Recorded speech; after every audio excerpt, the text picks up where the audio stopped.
সাধারণ মানুষ হিসাবে, দেশের জনগণ হিসাবে বাংলাদেশের সংবিধান সম্পর্কে আমরা কোরআন এবং হাদিসের তুলনামূলক আলোচনা করছিলাম।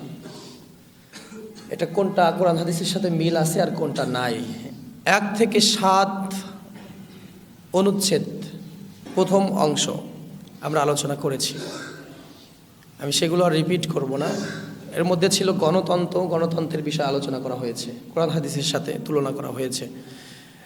এটা আমরা কোরআন হাদিসের সাথে এটা একমত আমরা হতে পারি নাই।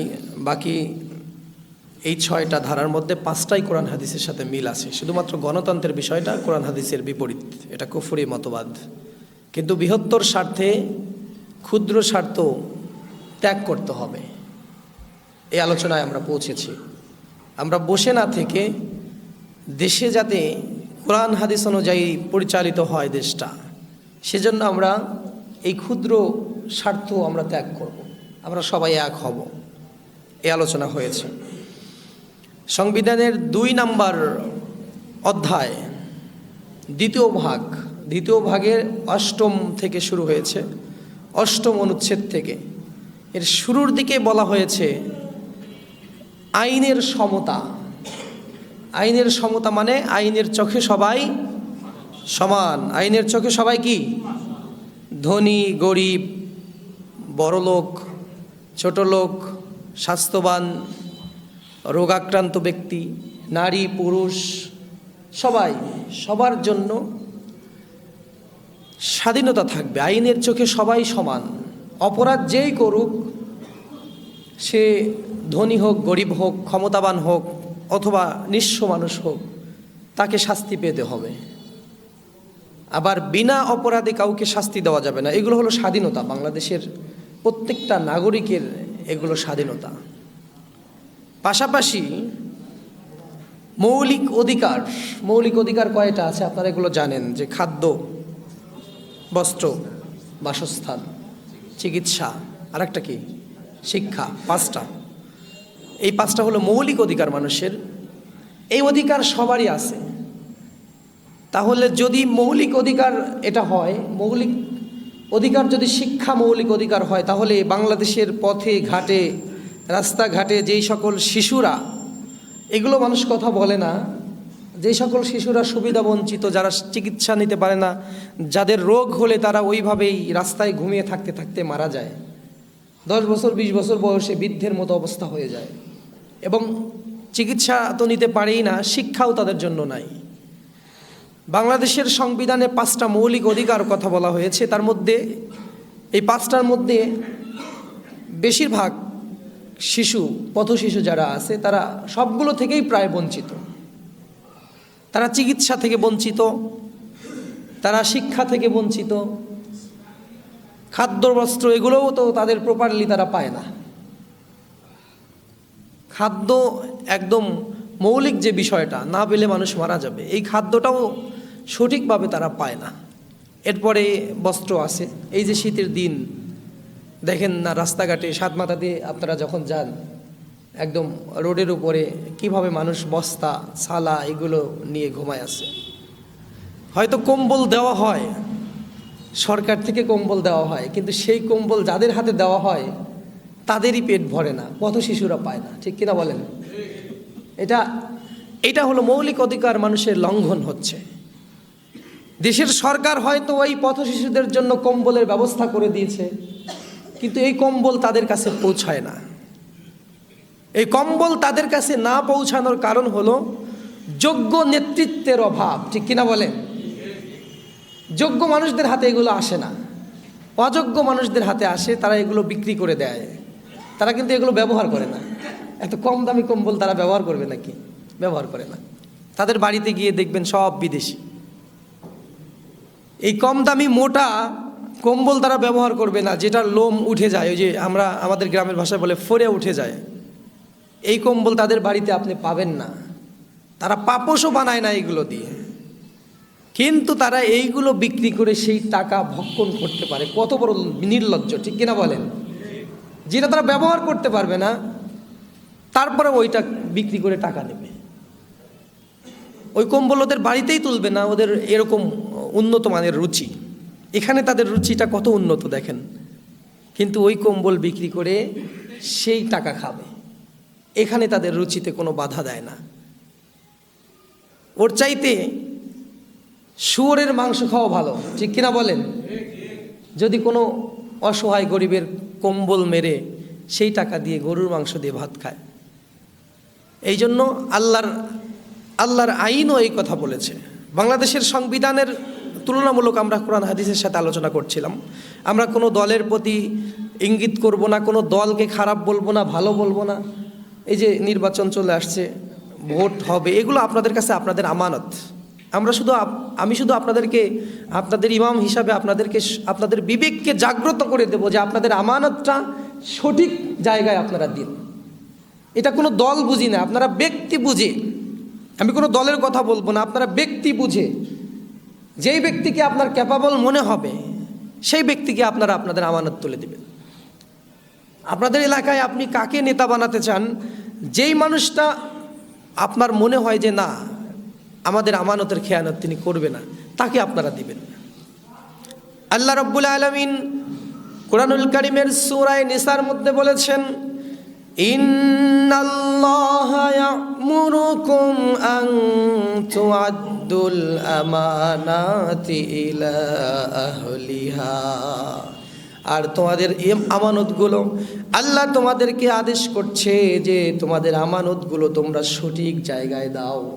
আমানতের খেয়ানত করো না। আমানতের খেয়ানত করার জন্য কিয়ামতের দিন কঠিন বিপদে তোমাদেরকে পড়তে হবে। আপনার রায়, আপনার ভোট, আপনার ডিসিশন, এটা একটা বড় ধরনের আমানত। এটা আপনি কাকে দিবেন, দ্য ডিসিশন ইজ ইয়োর্স। কিন্তু চয়েসটা আপনার হলেও এই চয়েস করার ক্ষেত্রে আপনি যদি এক প্যাকেট সিগারেটের মাধ্যমে যদি আপনার রায় পাল্টে দেন, 500 টাকা নিয়ে যদি আপনি কোনো চোর বাটপার বদমাইশকে ভোট দিয়ে দেন, আল্লাহর কাছে জবাবদিহিতা আছে না নাই? অবশ্যই আছে। কারণ আপনি 500 টাকা পাইলেন, কিন্তু আপনি কত বড় ক্ষতি করলেন। এই 500 টাকা আপনি নিলেন, ঠিক আছে, কিন্তু ওই ব্যক্তি নির্বাচিত হওয়ার পর আপনি যে কোনো ছোটোখাটো কাজ নিয়ে ওর কাছে যাবেন তো 5000, 500তে কোনো কাজ হবে না। আর আপনি পাইছেন কিন্তু 500, কিন্তু ওর কাছে যে কোনো কিছু নিয়ে যাবেন তখনই 5000। ওর দিক থেকে ও ঠিক আছে, কারণ আপনাদেরকে অনেক টাকা সে খাইয়েছে, সেই টাকা তো তোলা লাগবে। আমাদের দুর্নীতি শুরু করি আমরা। আপনারা রাগ করবেন না, দুর্নীতি আমাদের কাছ থেকেই শুরু হয়। নেতারা দুর্নীতি করার সুযোগ পাবে না। নেতাদের দুর্নীতির মতো দুর্নীতি করার পরিস্থিতি আমরাই করে দেই। শুনতে খারাপ লাগলেও একটু চিন্তা করে দেখবেন কথাগুলো সত্য, ঠিক কিনা বলেন? আপনি দুর্নীতির মতো করে দুর্নীতি করার প্রিপারেশন সে হয়তো তার নাই, কিন্তু এমন অবস্থা যে টাকা না ছিটালে ভোট পাওয়া যায় না।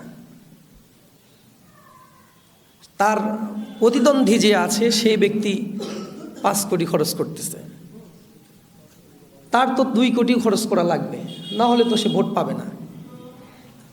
এই যে আপনারা এই এক প্যাকেট সিগারেট 500 টাকা, 1000 টাকা, 2000 টাকা, এইটার জন্য আপনারা আপনাদের রায়, আপনাদের ডিসিশন পাল্টে দিচ্ছেন।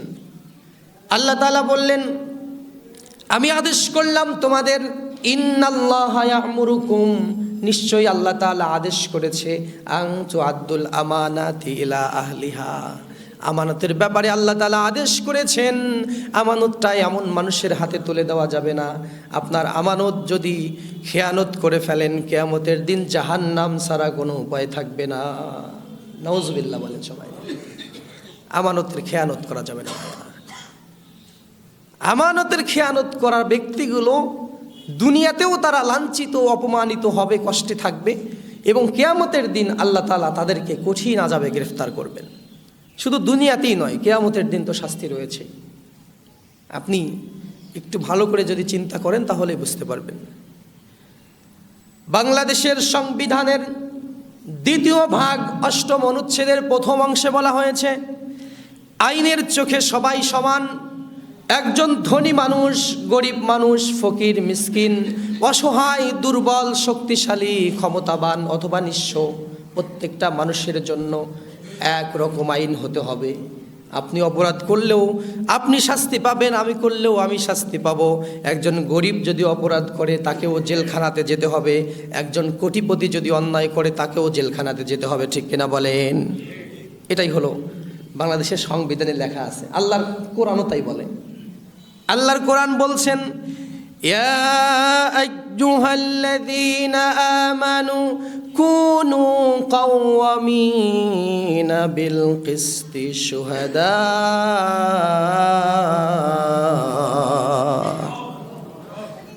আল্লাহর কোরআন বলছে, আমি ঈমানদাররা শোনো, যখন বিচার কার্য পরিচালনা করবে, কুনু কাওয়ামিনা বিল কিসতি, বিচার কার্য পরিচালনা করার সময় তোমরা সৎ বিচার করো, ন্যায় বিচার করো। ইয়াকুন গনিয়ান আও ফাকিরান, যদি কোনো ধনী ব্যক্তি তোমাদের বিচারের প্রতিপক্ষ হয়ে যায়, অথবা গরিব ব্যক্তি যদি তোমাদের বিচারের প্রতিপক্ষ হয়ে যায়, তোমরা রায় পরিবর্তন করবে না, বিচার তার আপন গতিতে চলবে, ঠিক কিনা? আল্লাহর কোরআন এটা বলছে।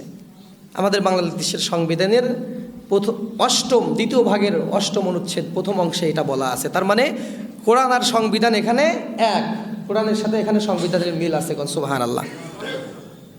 বাংলাদেশের সংবিধানের বেশিরভাগই কোরআনের সাথে মিল আছে, কিছু কিছু বিষয় মিল নাই, তবে মূল জায়গাগুলোই মিল নাই। 2-1টা বিষয় মিল নাই, ওই 2-1টা জায়গা মূল জায়গা।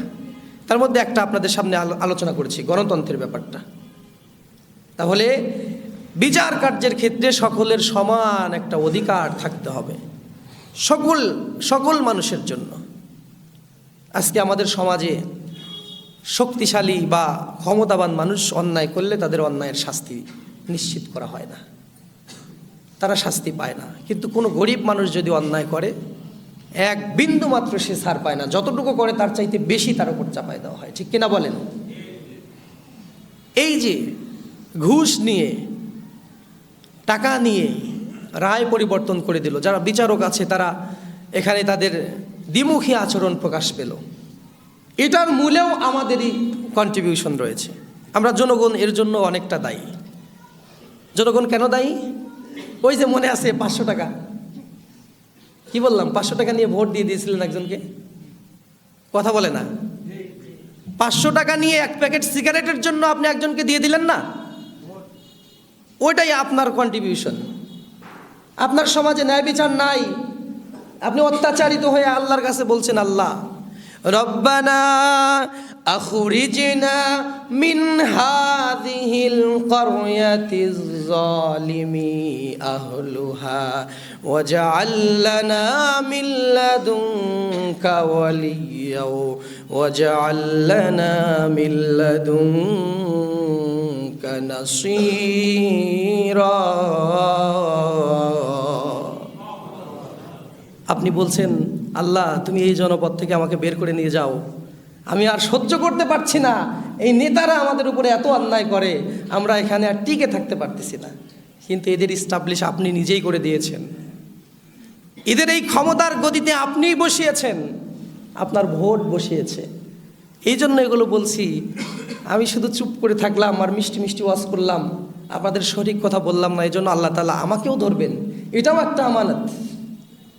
আপনাদের এত বড় একটা মসজিদের মেম্বার আমাকে ছেড়ে দিয়েছেন, এটা আমার কাছে একটা আমানত। আমি আমার বিবেকের তাগিদ থেকে হক কথা বলতেই হবে আমাকে, তা না হলে আমাকেও আল্লাহ তাআলার কাঠগড়ায় দাঁড়াতে হবে, আমাকেও আল্লাহ তাআলা ধরবেন। আমরা এখানে যারা আছি, এভরি সিঙ্গেল অফ আস, প্রত্যেকেই আমরা আমানতদার, দায়িত্বশীল।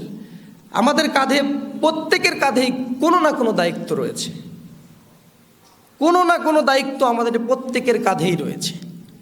একদম সিম্পল সোজা একজন মানুষ, গরিব মানুষ, অসহায় মানুষ বলেন, মানে তার সমাজের কোনো মানুষের সাথে কোনো ওঠা বসা নাই, একদম সে শুধু কাজ করে আর খায়, তারও বড় দায়িত্ব রয়েছে। তার পরিবারটা তার কাছে আমানত, তার স্ত্রীকে সে পর্দায় রাখবে, তার মেয়েকে সে পর্দায় রাখবে, তার স্ত্রীকে ঘরে বসিয়ে রেখে তার স্ত্রীকে সে খাবার দাবারের, পোশাক আশাকের ব্যবস্থা করে দেবে, এটা তার কাছে একটা আমানত। নারীদেরকে সে বের হতে দেবে না, তার ঘরে যে নারীগুলো আছে, তার মা বলেন, তার স্ত্রী বলেন, তার কন্যা বলেন, এগুলোকে সে বের হতে দেবে না, এটা তার কাছে আমানত। এটা আমি একদম যার কোনো দায়িত্ব নাই তার ব্যাপারে বললাম। বাকি আপনারা যারা আছেন, বিভিন্ন পর্যায়ের নেতা আছেন, কর্মী আছেন, ব্যবসায়ী আছেন, চাকরিজীবী আছেন, আপনাদের সবার কাঁধে বিশাল বিশাল দায়িত্ব রয়েছে। আল্লাহ তাআলা বলেছেন, ইন্নাল্লাহা ইয়া'মুরুকুম, আমি আদেশ করছি তোমাদের আমানতের ব্যাপারে, আন তুআদ্দুল আমানাতি ইলা আহলিহা ওয়া ইযা হাকামতুম বাইনান নাসি আন তাহকুমু বিল আদলি ইন্নাল্লাহা নি'ম্মা ইয়া'iযুকুম বিহি ইন্নাল্লাহা কানা সামিআম বাসীরা। আল্লাহ তাআলা বলছেন যে এই আমানতের ব্যাপারে খুবই যত্নবান হও, আর যখন তোমরা কোনো ফয়সালা করো, ওয়াইদা হাকামতুম বাইনান নাস, যখন কোনো ফয়সালা করো মানুষের মধ্যে, দুইজন মানুষের মধ্যে যদি ফয়সালা করো বা একাধিক মানুষের মধ্যে যদি কোনো ফয়সালা করো, তাহলে কি করো? বাইনান নাসি আন তাহকুমু বিল আদলি, আল্লাহ আদেশ করছেন তোমাদেরকে যে তোমরা সঠিক ফয়সালা করো।